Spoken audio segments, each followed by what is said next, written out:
Hello फिर मैं doctor Anju Bala. Subject economics. पिछली 2 क्लासों से मैंने एक चैप्टर स्टार्ट किया है, केंद्रीय बैंक के कार्य, साख नियंत्रण व विधियाँ, जिसमें हम साख नियंत्रण के उपायों के बारे में पढ़ रहे थे। इसमें हम पढ़ रहे थे खुले बाजार में सरकारी प्रतिभूतियों की बिक्री का प्रभाव। यदि केंद्रीय बैंक व्यापारिक बैंकों के नकद रिजर्व कम करना चाहे तो वह खुले बाजार में सरकारी प्रतिभूतियां बेचने लगता है। जो व्यक्ति या फर्म सरकारी प्रतिभूतियां खरीदते हैं वे अपने बैंक पर चेक काटकर केंद्रीय बैंक को देते हैं। केंद्रीय बैंक व्यापारी बैंक को भुगतान के लिए चेक पेश करता है। भुगतान का सुगम तरीका यह है कि केंद्रीय बैंक के पास रिजर्व बैंक की जमा राशि की कम कर दी जाती है। इससे व्यापारिक बैंक का रिजर्व कोष कम हो जाता है। यदि बैंक का रिजर्व कोष न्यूनतम वैधानिक सीमा से नीचे आ जाता है तो उसे अपनी चालू विनियोगों में से कुछ विनियोगों को बेचकर अथवा पुराने कर्जों को लौटाने पर नए कर्ज नहीं देकर रिजर्व बैंक के अनुपात को वैधानिक स्तर पर वापस लाना पड़ता है।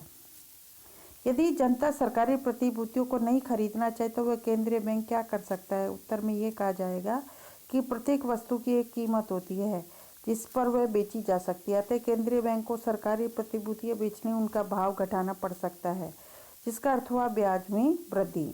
यदि 4% पर 100 रुपये की सरकारी प्रतिभूतियों का भाव 90 रुपये रह जाता है तो ब्याज की दर 4/90 गुणा 100 लगभग 4.4% हो जाता है। इस प्रकार केंद्रीय बैंक के द्वारा सरकारी प्रतिभूतियों के बेचने की ब्याज की दर को बढ़ने की संभावना होती है, जिसे साख संकुचन या साख में कमी की प्रक्रिया का अधिक प्रोत्साहन मिलता है। भारत में खुले बाजार की क्रियाएं। भारतीय रिजर्व बैंक ने खुले बाजार की क्रियाओं का उपयोग सरकार को उनके उधार कार्यक्रम को सहायता देने के लिए एवं प्रतिभूति बाजार में व्यवस्था बनाए रखने के लिए किया है। खुले बाजार की क्रियाओं का उपयोग बैंकों की मौसमी साख प्रदान करने के लिए भी किया जाता है। सुस्त मौसम में बैंक अपने अतिरिक्त कोष सरकारी प्रतिभूतियों में लगा देते हैं और व्यस्त मौसम में उद्योग व व्यापार को सरकार साख का नियंत्रण करने के लिए सरकारी प्रतिभूतियां बेचते हैं अथवा उसके आधार पर रिजर्व बैंक को उधार लेते हैं। खुले बाजार की क्रियाओं को सीमाएं। इस विधि में सरकारी प्रतिभूतियों की कीमतें गिरने की संभावना होती है, जिससे सरकारी प्रतिभूतियां रखने वालों को आर्थिक हानि उठानी पड़ सकती है। दूसरा, सरकारी प्रतिभूतियों की कीमतों के गिरने से सरकार की प्रतिष्ठा को हानि पहुंच सकती है। तीसरा, खुले बाजार की क्रियाओं से सरकार नए विनियोग को पर्याप्त मात्रा में प्रोत्साहन नहीं दे सकती। अतः खुले बाजार की क्रियाएं भी संगठित मुद्रा बाजारों में से अधिक सफल हो पाती है। भारत जैसे विकसित देश में भूतकाल में इसे सीमित मात्रा में सफलता मिल सकी है, लेकिन विदेशी करेंसी कोषों के बढ़ने से मुद्रा की पूर्ति में वृद्धि के प्रभाव को कुछ सीमा तक कम कर किया जा सकता है। आरबीआई की केंद्रीय सरकार की प्रतिभूतियों को खुले बाजार की क्रिया। फोर्थ है साख मॉनेटरी व्यवस्था। यह व्यवस्था 10 अक्टूबर 1988 में लागू की गई थी। इससे पूर्व नवंबर 1965 से अक्टूबर 88 तक साख अधिकार नियम प्रचलन में था, CAS प्रचलन में था, जिसके अंतर्गत बैंकों से व्यक्ति को उधार लेने वाले द्वारा नियंत्रित साख की सीमाओं से अधिक राशि लेने पर आरबीआई का सीधा नियंत्रण होता था। इसके लिए रिजर्व बैंक की स्वीकृति जरूरी होती थी, लेकिन इसमें विलम्ब होने के कारण इसे पसंद नहीं किया जा सकता। CMA के अंतर्गत बैंकों को पूरी जांच पड़ताल के बाद बड़े उधार देने वालों को साख स्वीकृति का अधिकार दे दिया गया था। साख नियंत्रण के गुणात्मक व विशिष्ट उपाय। साख नियंत्रण के सामान्य उपाय साख की लागत व साख की कुल मात्रा को प्रभावित करते हैं, जबकि विदेशी नियंत्रण के उपाय उपलब्ध साख की पूर्ति को वितरण को प्रभावित करते हैं। भारत में इन साधनों का उपयोग खाद्यान्न व आवश्यक कच्चे माल जैसी वस्तुओं के में सट्टेबाजी व संग्रह आदि को रोकने के लिए किया जाता है। इसमें पहला है न्यूनतम मार्जिन की आवश्यकताएं। न्यूनतम मार्जिन को बढ़ाने के लिए उन वस्तु विशेष की साख की मात्रा को कम हो जाती है, जिससे उस वस्तु की सट्टेबाजी से संग्रह कम होने लगता है। मान लीजिए किसी वस्तु पर न्यूनतम मार्जिन 40% है, तो इसका अर्थ ये हुआ कि बैंक उस वस्तु के आधार पर 60% तक ब्याज कर्ज दे सकते हैं। शेष 40% स्वयं व्यवसायी को अपने पास से लगानी होगी। यदि न्यूनतम मार्जिन की राशि 40% से 50% कम कर दी जाए तो उधार की राशि 60% से घटकर 50% पर आ जाएगी। इससे साख की मात्रा कम हो जाएगी। कहने का आशय कि मूल्य बढ़ने पर न्यूनतम मार्जिन बढ़ा दिए जाते हैं और मूल्य घटने की स्थिति में घटा दिए जाते हैं। दूसरा, उधार की न्यूनतम दरें। केंद्रीय बैंक व्यापारिक बैंक को उधार देने की न्यूनतम दरों को बढ़ाकर भी साख नियंत्रण का प्रसार करती है। साख गुणात्मक साख नियंत्रण के तहत आने वाली वस्तुओं को उधार की न्यूनतम दरों को बढ़ाने में उधार की राशि कम हो जाती है, जिससे संबंधित वस्तुओं की कीमतें नियंत्रण में आ जाती है।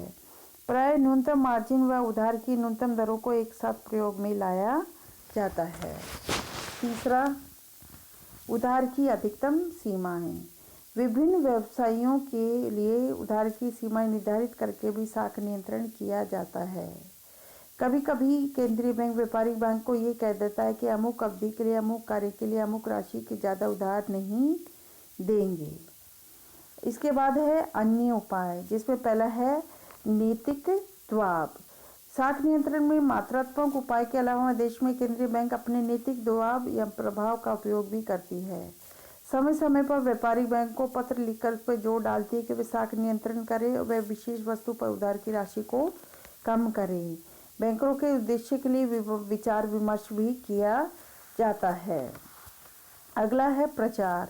केंद्रीय बैंक व्यापारी बैंकों के साख नियंत्रण की आवश्यकता पर जोर देने के लिए प्रचार की विधि भी अपनाती है। तीसरा है प्रत्यक्ष कार्रवाई। असामान्य परिस्थितियों में साख नियंत्रण के लिए प्रत्यक्ष कार्रवाई की विधि भी अपनाई जाती है, जिसके अंतर्गत केंद्रीय बैंक व्यापारी बैंकों की कुछ कार्यों के लिए ऋण देने में रोक सकता है अथवा अन्य कड़े प्रबंध लगा सकता है। भारत में साख नियंत्रण।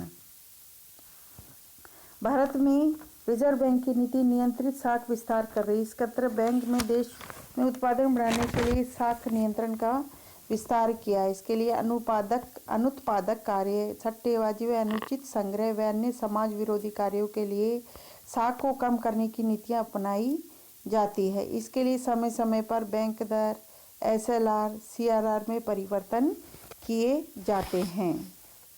रिजर्व बैंक की वर्तमान गवर्नर, जो रिजर्व बैंक के गवर्नर थे पहले, डॉक्टर C रंगराजन का मत है प्रतिवर्ष घाटे के बजटों के कारण रिजर्व बैंक को भारत सरकार को उधार देना पड़ता है, जिससे रिजर्व मुद्रा बढ़ती है। रिजर्व मुद्रा के प्राथमिक सृजन को भी रोक नहीं सकता, इसलिए यह तो CRR, SLR आदि के माध्यम से मुद्रा की पूर्ति बढ़ाने में द्वितीयक विस्तार को भी नियंत्रित करने का प्रयास करता है। अतः मुख्य कमी सरकार की राजकोषीय नीति को मानी जाएगी। अगला है केंद्रीय बैंक व व्यापारिक बैंक में परस्पर संबंध।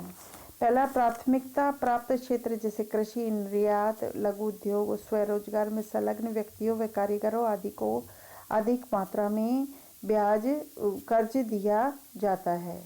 दूसरा, व्यापारिक बैंकों के मार्फत साख नियंत्रण किया जाता है।